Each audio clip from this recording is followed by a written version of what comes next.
show is just dark. I mean, it's like dark, dark, dark. It's like black on black. The approach to the series in general was to try and make it feel timeless. I wanted to go back to the comic books and really do a serious Batman show. And it worked great, and it was just a show you wanted to watch again and again. There was something about it that just punched you right in the face when you turned on the TV.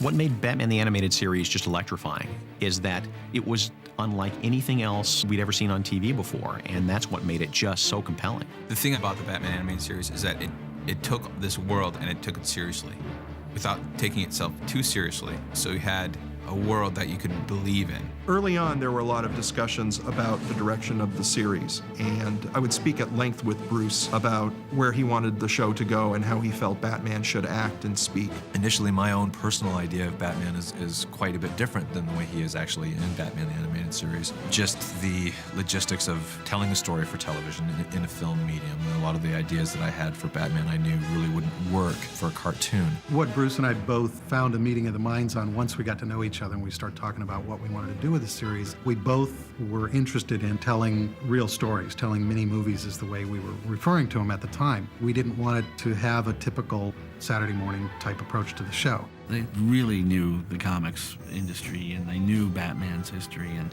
they knew all of the different years and different styles that went into making these characters what they were, and that's why the Batman Animated Series worked so well. When I first saw Batman the Animated Series, it was groundbreaking. What it did, it captured a style and tone that was completely different from anything else that we've seen in cartoon at the time. We call it Dark Deco. Dark Deco world with some computer technology going for it. It's just another dimension of a contemporary world. In my mind, it was sort of like, what if the 1939 World's Fair had gone on another 60 years or so? And that cool sense of design and stylishness from the Art Deco years was in operation well up until the 90s. That way you could have kind of a rounded look to the cars and a stylish look to the buildings. You could have television and computers, but everything would have a black and white screen. You could believe that Batman could operate in a world that looked like that.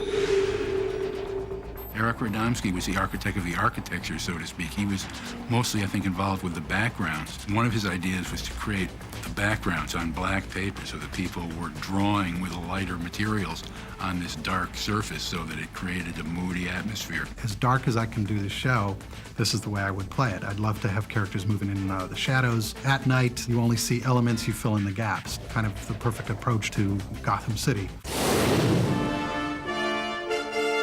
In terms of Batman, the Animated Series, the image that pops into my head every time will be the very first thing I ever saw, which is that shadowy figure of Batman standing on the rooftop. Somewhere along the way, they decided we don't really need a title to this thing. It's Batman. Nobody was doing anything like that before. And actually incorporating the Warner Brothers logo was really very old world. It was really cool. It made the show feel like it belonged in another time. And the greatest shot is when Batman just leaps onto one of them, and you don't even see what he did to the guy, but the guy is just out. Everything that you need to know about Batman is in that 30-second opening.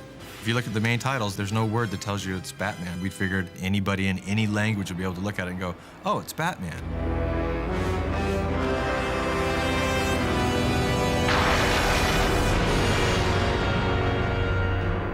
Bruce was very determined to tell the show as visually as possible, which was a challenge and a very bold direction. It was kind of, guerrilla cartoon making to a degree, because we were just taking our skills and knowledge that we had accumulated, but at the same time, willing to throw the rule book out if we thought that we could get a cool cinematic effect out of it or a good storytelling device. As a writer, I was always looking for ways I could bring little flourishes or extra value to every scene or every episode. I remember in Heart of Ice, one thing I wrote in the script, it's a cool way to show off Mr. Freeze's powers. He had to get into a building, so he ran over to a fire hydrant, kicked it open with his big old metal boot, and shot his freezing gun into the water coming out, and that acted as this big frozen geyser lifted him up and put him in the building. Freeze! The thought process on Batman was great. Here, he's a character who doesn't talk much, which is as he should be. And I thought the more you can tell stories like that, the better the show is going to be. You just feel a lot of responsibility about it because he is an institution. He's a special icon to a lot of people. You're not reinventing him. you're building on what he was and has been. They went back to the core concepts of who Batman is. What was the motivation of the character? What were the things that mattered most to the character? I've told Bruce and Paul from the beginning that I thought Batman is the real character and Bruce Wayne is the disguise. That's the face he puts on for the world. Batman is who he is in his heart. I think there's a lot of different levels to appreciate the character. There's a fun, chummy pal thing with him and Robin that kids can latch onto when they're little. And there's also a dark, tragic aspect of it that as you get older, you start to understand, and it feels more realistic. I think one of the things I loved about Batman the Animated Series is that you can see the first episode, you can see the 10th episode, you can see the 3rd season, and still walk in as a first-time viewer and feel like it's touching upon everything that you know true to be about Batman and the characters that he fights. Who are you? I'm your worst nightmare. Batman has, by far, the greatest collection of villains in all of comics. Oops! Looks like we're experiencing technical difficulty. But don't worry, folks. We're still on the air. So often the Joker has been played as sort of like a harmless clown or a total raving psychotic madman, which actually defeats the purpose of doing the character, because then he becomes totally unsavory. He had these really demonic, scary eyes and this tooth-filled grin that looked like the Blue Meanies in Yellow Submarine. With the Joker, I felt we struck a nice balance between the clown and the killer. We also got into his personality a lot and really made him kind of a scary character. And he was a character that you didn't get bored with seeing. Sherlock Holmes has his Professor Moriarty. Batman has his Joker. That's why the Joker's endured for so long. Most people would just go out and commit the crime. He likes to announce that he's going to do things and challenge you to stop him. It is to laugh, huh, Mr. J? Harley Quinn, yeah, my favorite. Hear, hear! Paul was right in this episode where he just kind of had this weird idea. It's like, oh, wouldn't it be fun if one of the Joker's henchmen was a hench girl? And then I just made her kind of a screwball who would say things with a goofy attitude, yet when the Joker called on her to pull a trigger, she could do it. Harley Quinn was such a big hit. I mean, they've made toys and statues. They've incorporated her into the comic books. She has her own series. You know, I think Harley Quinn is a great foil for Joker. I'm not an actor anymore. I'm not even a man. I love the visuals of Clayface, and they did a terrific job with him. From being an actor to being this monster that can look like anybody, Clayface was really great. All that dripping and all that, oh my gosh. It was a lot of hard work. The transformation effects that they did on the Clayface character, they even went beyond what we had actually put on the board. I mean, we actually tried to throw in every trick we could think of at the time on how to make the shape-shifting look great. You know, they would have the head spin up and rotate and then morph into something else. To this day, that really stands out as like a real stellar piece of animation in Warner Brothers animation history. Don't bother to adjust the picture. For the next 5 minutes, I'm in control. Two-Face was the first character that we put our own stamp on. Fortunately, Alan Burnett came up with some really good psychological twists for the character that really had never really been seen before in the comics or elsewhere. I actually consulted with psychologists to come up with a backstory that would be suitable for children's programs. I was interested in doing a show about a split personality who was already in trouble before he actually changed into Two-Face. That whole play on the psychology of that character was really the most satisfying from the villain pool because, again, he was human and he had, he was torn. And that part of it was great fodder for good storytelling. Harvey!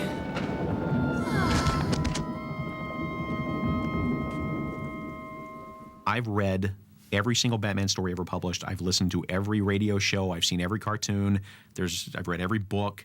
And Heart of Ice is easily one of the best Batman stories ever told. Since you ally yourself with my enemies, you leave me no choice.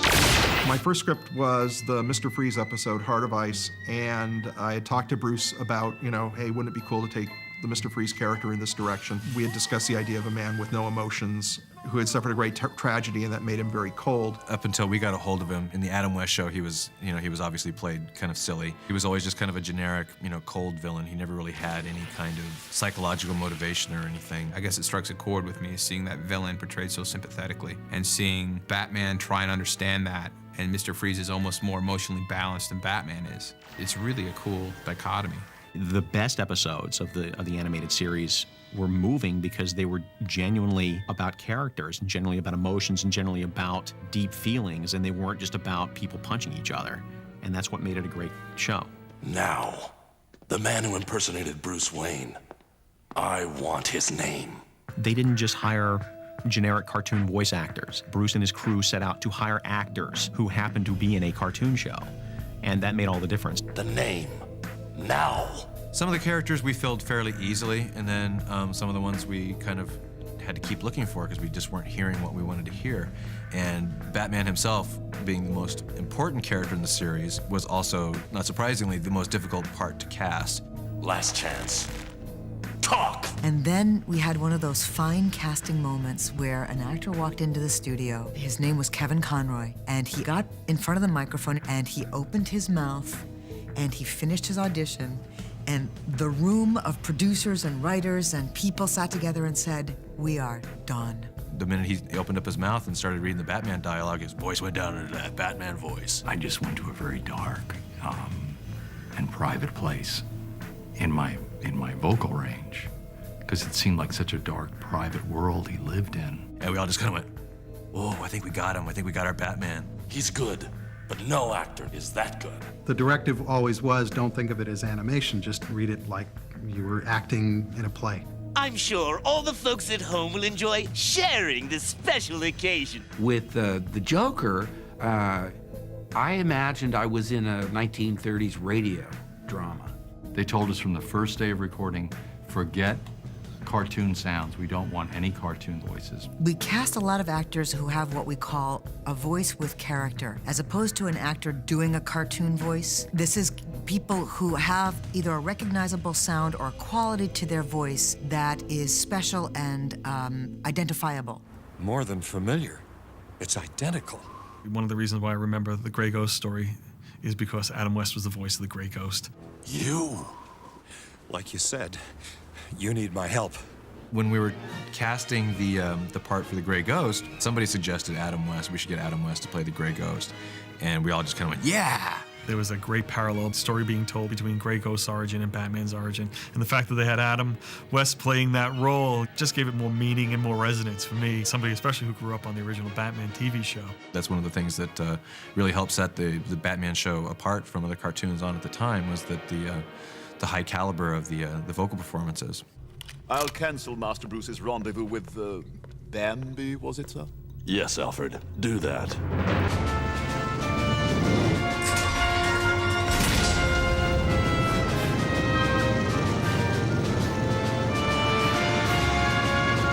Everybody was very impressed by the music that Danny Elfman had done for the first Batman movie, and we thought that was definitely the right direction to go, that kind of retro, noir, mysterioso kind of score. I'd remembered seeing a making of Batman documentary on TV, and I remember at the time being kind of surprised that Danny Elfman wasn't conducting the orchestra. Shirley Walker was conducting the orchestra, and I went, "Oh, who's this lady who's conducting the orchestra?" And speaking with her, she totally respected what we were doing. She was very collaborative in terms of what we wanted to do with this, and we had hoped for something that would sound like a movie score. Again, in keeping with the whole idea of mini movies, and she just nailed it. We owe so much to her in terms of, again, keeping up this level of class for a show. From day one, the very first time, we actually went to the recording stage to listen to the orchestra play one of our scores, or play one of Shirley's scores for our show. It was, the opening of the Man-Bat show. I can clearly remember it, those trombones going, dong. And it was like chills up and down our spines. We were just like, wow, we're really onto something. This sounds just awesome. You didn't experience anything like this before. It's an animated show, half-hour format, and suddenly you're totally taken into the world. You feel like you've seen a movie. Every time you watch the show, it never ceased to satisfy.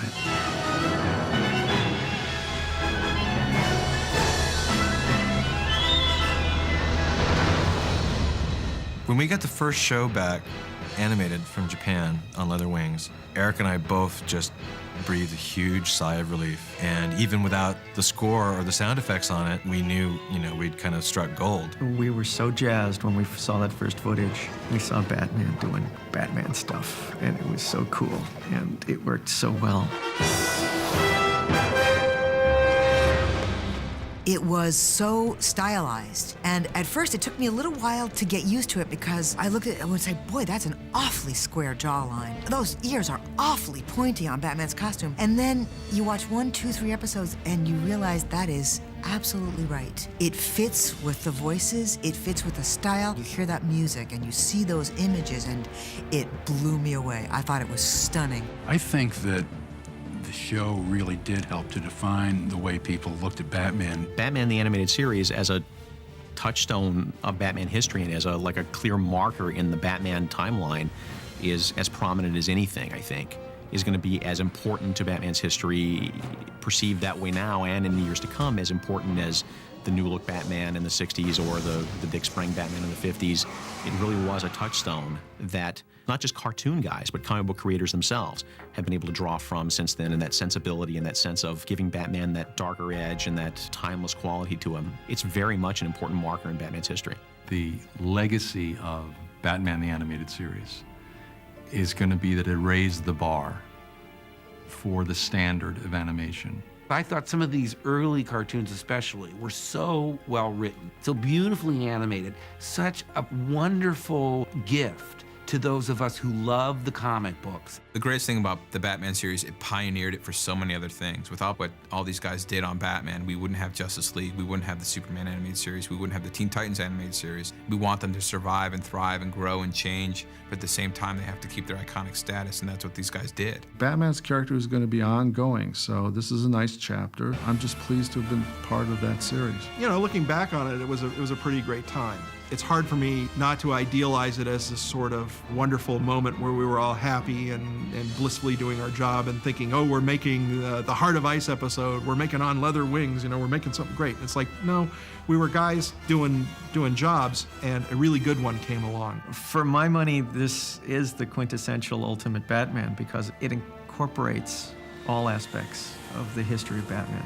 It was the turning point in careers for all of us. And that was pretty cool because I think threw a lot of the guys on the show back to when we were kids and the shows and the films that we'd seen and thought, you know, wow, that's great, I'd love to do that for a living, you know, what a cool job.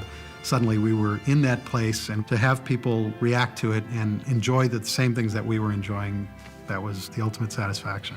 In a way, our version of Batman is, I think, at least I've heard from a lot of people from, you know, who grew up watching the show, that's the Batman they think of when they think of Batman. It's like, oh yeah, that's, you know, the Batman animated series is Batman to me. So it's neat to be a part of that legacy.